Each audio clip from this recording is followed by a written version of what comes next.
Hi, it's Stuart Sutton. I'm going to share a marketing tip with you today that you're probably familiar with, but you probably don't use it either. We're going to share with you how you should use it, why you should use it, how it will improve your marketing, and a few ways that you can put it into place. Let me jump into that right now.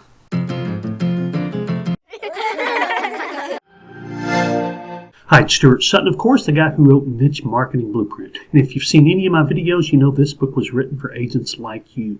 If you want to quit working weekends, evenings, and long hours, spend more time with your family, earn all the money you want to make in any market condition, and regardless of your level of experience. And we support that by doing things like Tuesday morning marketing tips. Now, quite sincerely, we don't always get them out on Tuesday morning. We nearly always get them out on Tuesdays. This is a good one. You're going to be familiar with it. When you see it, you're going to recognize it.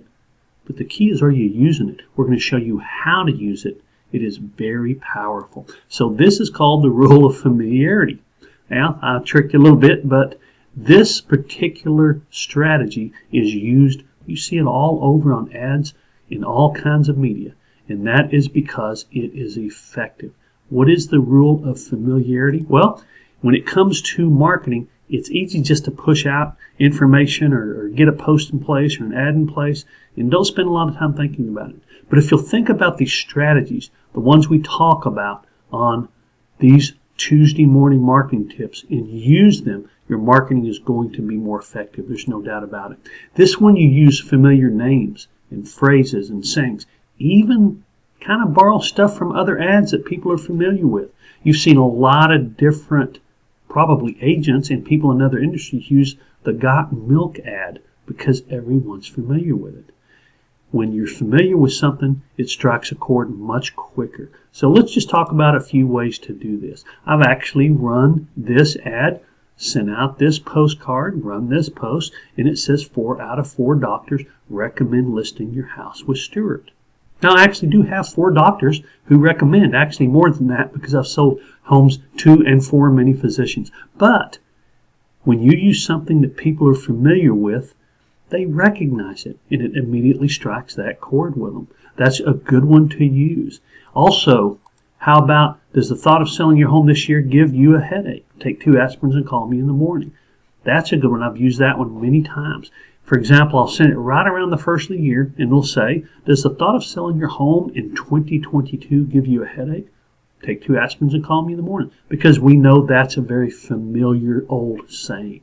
But there are other ways you can use this. When you send out sold cards, don't just send what everyone else sends. That's what the consumer tires of. That's what they start ignoring because they see it so often. They get that postcard, they glance at it, they throw it in the trash. But if yours is unique, if it's got a message that's pertinent but catches their eye, like familiarity, they might just read it and keep it. I literally got a call today, seriously, today, just before recording this, from someone who said, I saw some of your information in the mail and we need to talk to you.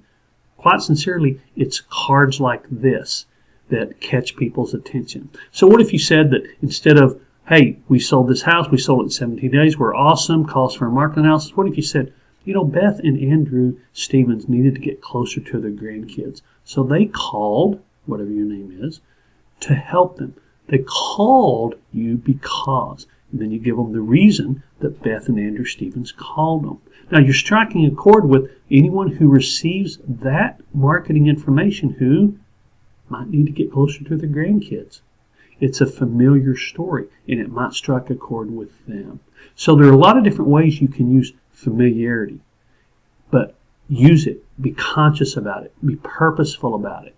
Here's an easy exercise. Look at any and all of your marketing. See where you can include some familiarity. Maybe make some changes, some edits. Change your approach a little bit, especially, I think, with things like sold cards and things like Facebook posts where you show that you sold a listing. Now, do you have to ask the seller's permission to do that? Well, I always do, just out of courtesy. But when you use familiarity, it strikes a chord, people recognize it and respond to it at a higher rate. So this is a very good method to use. Another one of the marketing tips we give out has to do with getting reviews. Here's a really good review to get. As a matter of fact, it's one of the most powerful reviews. Look at this, use it, And very, very good luck to you. Hope to see you on the next video.